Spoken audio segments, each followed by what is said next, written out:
All right, let's go to this. Ben Shapiro still on the.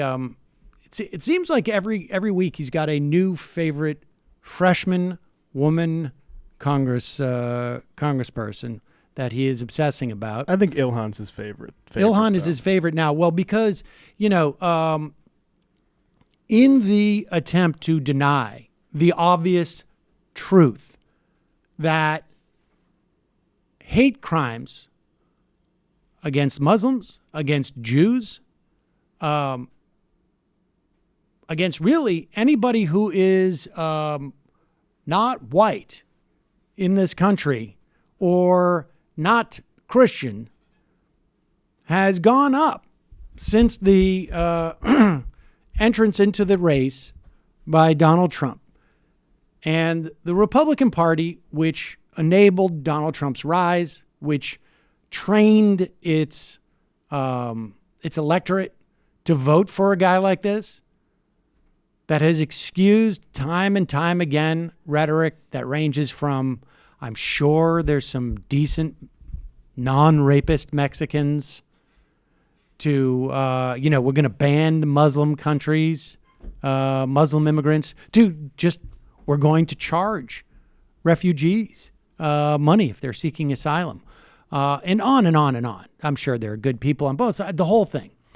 In their desperate attempt to hide and deny their own complicity in this stuff, whether they dress it up as like, we're just exploring ideas here.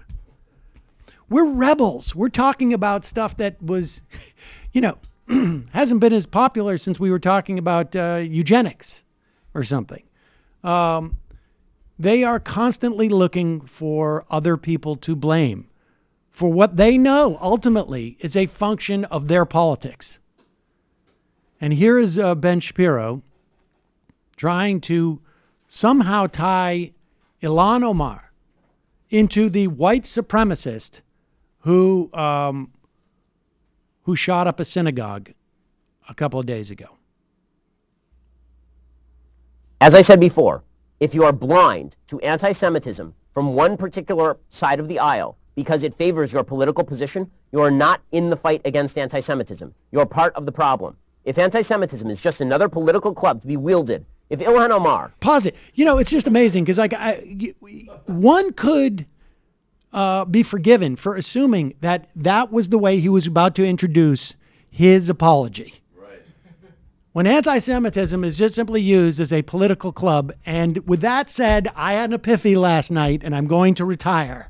And I'm going to go work somewhere else and do something else with my life because I realize what I have been doing has been so wrong. But instead, he turns to Ilhan Omar. You're part of the problem. If anti-Semitism is just another political club to be wielded, if Ilhan Omar is given the credibility to speak out against anti-Semitism while routinely engaging in anti-Semitism, she has a lot of the same opinions about Jews that the white supremacist had in that manifesto. In that manifesto, the shooter basically effectively says about Jews that they control the world media, that they control the way money runs, that they control opinion about Israel. Am I going to pause it.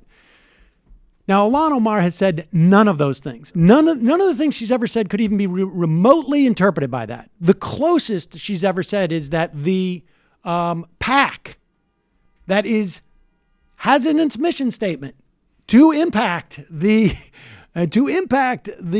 public opinion of Israel in this country does it by expending money on candidates.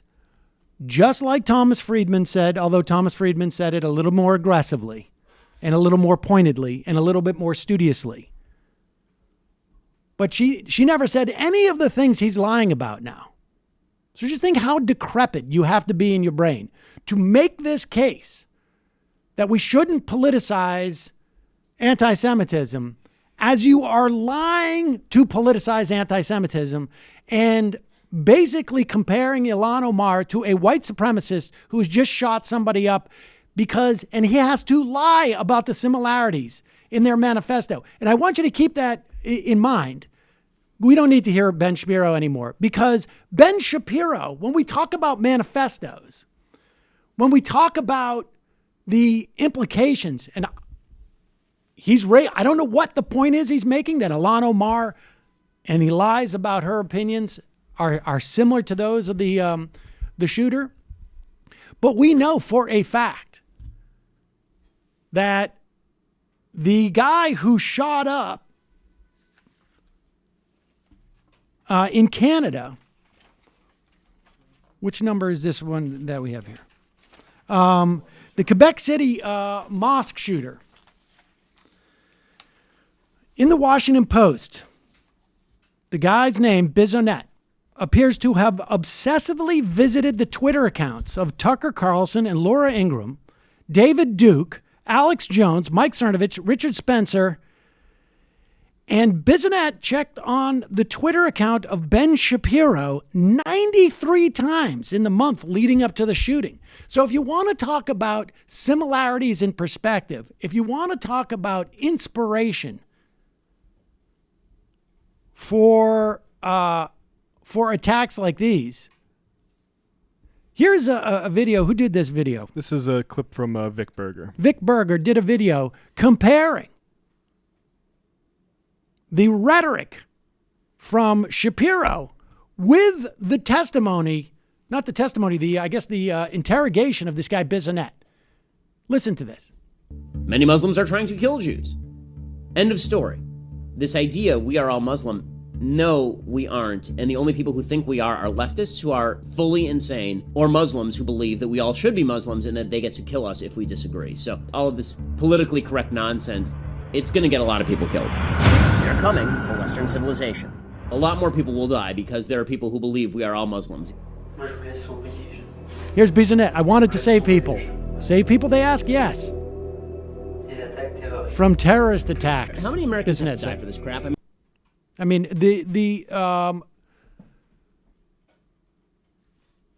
don't know if I can say that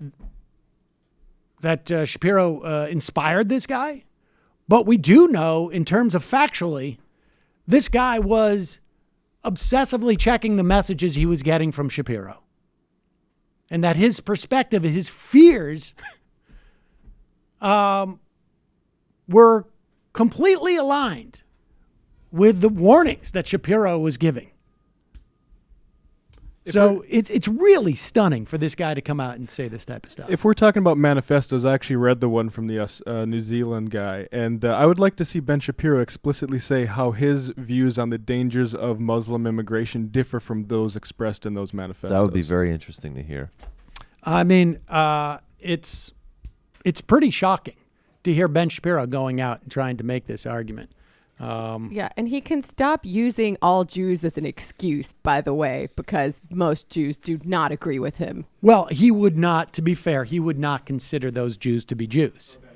Because Ben Shapiro, completely inconsistent with with Jewish tradition, feels that he is the Pope of the Jews, apparently. I'm the Pope of the Jews. Or he certainly, it appears to act that way. And a most pious.